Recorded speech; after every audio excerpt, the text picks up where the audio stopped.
Vazhdon telenovela rreth të ardhmes së Christian Aslanit, i cili pritet të largohet nga Interi gjatë kësaj vere.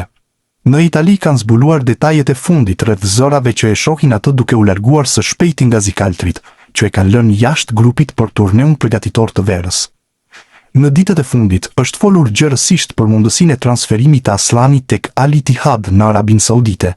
Klubi në fjalë ka afruar një mesfushor me tiparet e tij, por duket se mbetet i interesuar edhe për futbollistin shqiptar, i cili është propozuar si paketë për transferimin e Moussa Diaby tek Interi.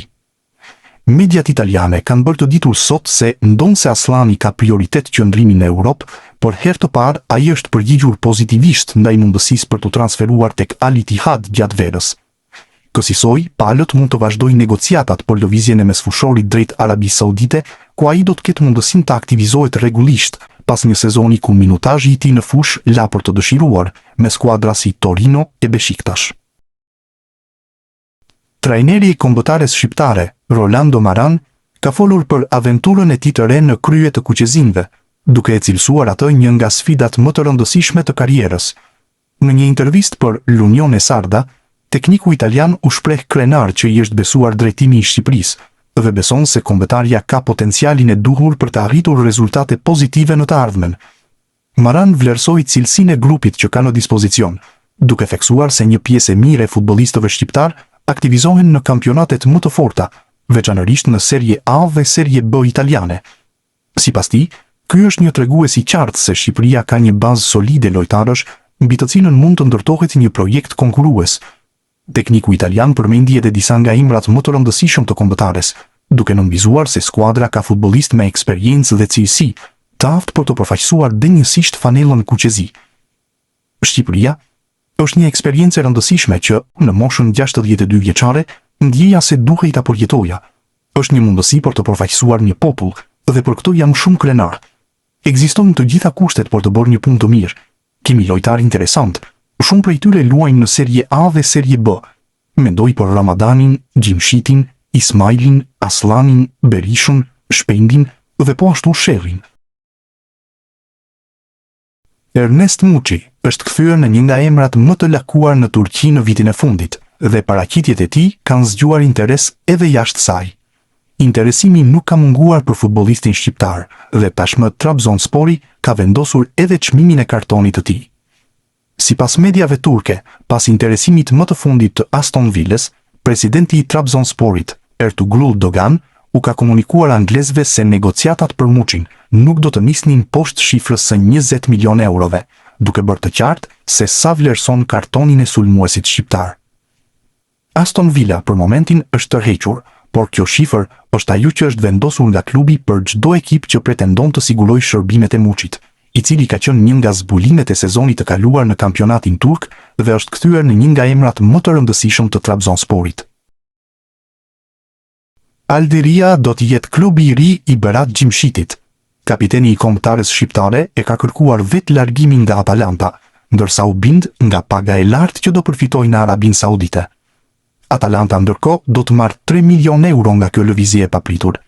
Dhe pse Atalanta kërkonte ta kishte edhe për këtë sezon, duke qenë se ka mbetur vetëm një vit kontratë, nuk është bërë pengesë. Bruno Lage, i cili më parë drejtonte Benficën apo dhe në Premier League, është trajneri i Aldiria. Këto të fundit sapo janë ngjitur në elitën e futbollit arab. Investimet të tjera me pesh priten në vazhdim. Synim nuk është vetëm bjetesa. Juventusi ka marrë një rezultat të rëndësishëm, edhe pse bëhet fjalë vetëm për miqësore, pasi ka mundur një kundërshtar të fortë si Chelsea në duelin që ka zhvilluar në Hong Kong si pjesë e turneut veror aziatik. Sfida mes dy skuadrave që janë në mes të përgatitjeve për sezonin ka qenë e luftuar, ndërsa diferencën e ka bërë vetëm një gol i shënuar në pjesën e dytë nga Edon Zhegrova. Sulmuesi i Kosovës shënoi një gol spektakolar me të majtën pas një asisti me thembër të Yildiz, duke i dhënë suksesin 1-0 Juventusit. Kjo ishte fitoria e tretë radhës në miqësore për Juventusin, pas atyre me Standard Liège dhe Nicën, ndërsa testet e radhës janë në Australi, ndaj Interit dhe Palermos. Berat Gjimshiti është shitur tek Al-Dirija në Arabinë Saudite. Klubi sapo është ngjitur në elitë, ndërsa ka paguar 3 milion euro për transferimin. Al-Dirija ka arritur marrëveshjen verbale për të nënshkruar me Berat Gjimshitin nga Atalanta. Shifra e transferimit është 3 milion euro. ndërsa kontrata e vlefshme deri në vitin 2028 për qendërmbrojtësin, siç konfirmojnë burimet në Arabinë Saudite. Shkruan Fabrizio Romano. Gjimshiti kishte edhe një vit të mbetur kontratë. Nga Atalanta largohet si legjendë ndërsa u transferua në janarin e vitit 2016. Kapiteni i kombëtares largohet me kujtimin e 334 ndeshjeve. Gjatë kësaj kohe shënoi 11 gola dhe asistoi 10 të tjerë. 33 vjeçari nuk qëndroi në ekipin e Mauricio Sarrit. Ky i fundit preferon mbrojtjen me 4 lojtar, e cila nuk i përshtatej plotësisht Gjimshitis. Për Gjimshitin bëhet eksperienca e parë jashtë Europës. Më parë ka luajtur në Zvicër dhe Itali. Genoa është mboshtur me rezultatin 10-1 në miqësore ndaj Bournemouth. Kështu u mbyll edhe faza përgatitore në Angli, ndërsa sfida me ekipin e Premier League solli 11 gola në total. Duhet saktësuar se sfida e rrallë u luajt me 4 pjesë 30 minutëshe. Mario Mita ndërkohë e nisi titular në debutimin me ekipin e trajnerit De Rossi. Sfida në fjalë u luajt në stadiumin e Bournemouthit në Angli, por me dyert të mbyllura e pa tifoz apo kamera që e filmojnë, pasi do u shërbente dy ekipeve vetëm si testim të ndryshimeve që mund të bëjnë gjatë lojës. Kujtojmë se Mita ju huazua me opcion blerje në Serie A. Genoa ndërkohë duket se ka nevojë akoma për përforcime në sezonin e ri. Armando Broja shfaqet si opcion për West Ham. Bisedimet me Burnley kanë nisur, edhe pse është vetëm fillimi i tyre. Roshane Thomas, i cili është korespondenti i West Ham dhe punon për The Athletic, jep informacionin e detajuar. Oli Scarlls mund përfshihet në marrëveshje nga West Ham për të ulur koston nëse do të ketë transferim përfundimtar. Fakt është se West Ham ka shfaqur edhe më parë interes për sulmuesin e kombëtares. Gjatë kësaj kohe është përmendur edhe Lazio, ndërsa largimi nga Burnley duket i pashmangshëm. West Ham është një nga klubet historik të Anglisë. Në vitin 2023 ja doli të fitonte edhe Ligën e Konferencës. Edicioni i kaluar ishte një nga zhgënjimet më të mëdha.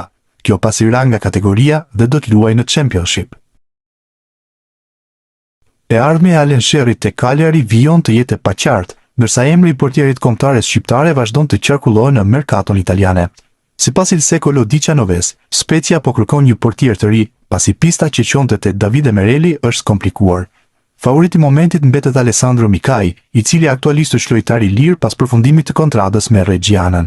Megjithatë, Spezia është gati të intensifikojë kontaktet për Alan Shearrin. Portieri shqiptar po zhvillon fazën përgatitore në Cagliarin, ndërsa drejtuesit e klubit sart pritet të marrin një vendim për të ardhmen e tij pas ndeshjeve miqësore të verës. Spezia e vlerëson Shearrin si një profil me eksperiencë dhe cilësi, ndërsa interesimi për gardianin kuqezi mbetet aktiv në pritje të zhvillimeve të ditëve në vijim. Në rast se pista Mikai dështon, Alan Shearri pritet të jetë emri kryesor që synohet për të marrë vendin mes shtyllave të skuadrës ligure që militon në Serie A. Christian Aslani duhet të presë për të mësuar të ardhmen e tij, e cila padyshim do të jetë larg Interit. Zikaltrit nuk e marrin më në konsiderat si pjesë të tyre dhe po mundohen që t'i gjejnë një sistemim, por për momentin ende pa sukses. Ditët e fundit në Itali u bë e ditur se ai ishte ofruar Al Ittihad në Arabinë Saudite si pjesë e transferimit të mundshëm të Musa Diabit te Zikaltrit nga ekipi saudit, por duket se çdo gjë është mbyllur me një jo, pa filluar mirë, pasi Al Ittihad ka bërë lëvizje të tjera. Mediat ndërkombëtare raportojnë se klubi në fjalë ka gjetur akordin për transferimin për 19 milion euro të senegalezit Dion Lopi nga Almeria. Futbollisti në fjalë luan në të njëjtin pozicion si Aslani, e kështu është e qartë se klubi saudit nuk do të hedh hapa të mëtejshëm përmes fushorin shqiptar, edhe për faktin se rregulloret e kampionatit kufizojnë numrin e të huajve në fush. Ndaj Aslani mbetet në pritje për të mësuar të ardhmen e tij me negociatat me klube të ndryshme që nuk kanë gjetur një fund të lumpur deri tani, edhe për çështje ekonomike, pasi lojtari ka një rrogë të lartë, apo edhe për kërkesën e rreth 10 milionë eurove nga Interi për kartonin e tij. Gjatë një interviste të dhënë për Sky Sport, Mërgim Vojvoda ka folur për javët e para të tij te Udinese. Ish lojtari i Komos ka treguar: "Kam ndier një besim të madh nga ana e klubit dhe kjo është shumë e rëndësishme për mua. Jam shumë i lumtur. Dua të provoj të bëj diçka të bukur dhe më të mirë se në të kaluarën." Runjaic, kemi biseduar. Ai është i kënaqur që më ka këtu. Vojvoda ka dhënë edhe një koment për Nicolo Zaniolon. "E dim që ka cilësi të mëdha, që mund ta ndihmoj skuadrën. Shpresoj që të kuptohemi mirë me njëri tjetrin."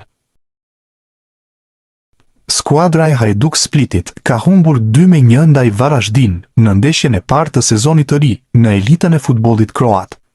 Në këtë ndeshje, asist bëri mesfushori i kombëtares shqiptare Adrion Pajaziti. Pajaziti asistoi te goli i vetëm i shënuar nga Pukstas në minutën e 56. Në këtë ndeshje, minuta nuk pati për dy lojtarë tjerë shqiptar, si Bruti dhe Raci, që janë edhe ata pjesë e Hajdukut të Splitit, por e ndoqën ndeshjen nga stoli. Transferimi i Mirlin Daku te Spartaku i Moskës pritet të zyrtarizohet së shpejti, por sulmuesi shqiptar nga Kosova po përballet me një situatë të pakëndshme, ende pa e veshur fanellën e klubit rus. Shkak janë bërë disa tifoz ekstremist të Spartakut. Bëhet fjalë për tifo grupin Crazy North, që ka dalë publikisht kundër afrimit të tij, duke përdorur gjuhë fyese dhe mesazhe me përmbajtje të rëndë ndaj shqiptarëve. Në kanalin e tyre në Telegram, grupi Ultras shkroi: "Shprehim kundërshtimin ton të plot ndaj transferimit të mundshëm të Mirlin Dakut në klubin ton. Ne mbështesim popullin vëlla serb dhe qëndrimi ynë ndaj ustashëve, si dhe veçanërisht ndaj shqiptarëve dhe kosovarëve, mbetet i pandryshuar." Në anën tjetër, mesazhi në pankartë thuhet: "Fundërina shqiptare jashtë." Mbetet për t'u parë nëse këto reagime do të bëhen pengesë për transferimin e Dakut te Spartaku i Moskës, apo gjithçka do të finalizohet me sukses. Portieri shqiptar Simon Simoni zhgënjen në 2 ndeshjet e para në Superligën e Zvicrës. Skuadra e Luzernit pësoi sot humbje 3-0 ndaj Sionit në ndeshjen e raundit të dytë të kampionatit. Ai ka pësuar 6 gola në 2 ndeshje. Vlen të theksohet fakti se në duelin e sotëm ndaj Sionit, golin e parë e shënoi shqiptari i Kosovës, Donat Rudhani, në minutën e 9.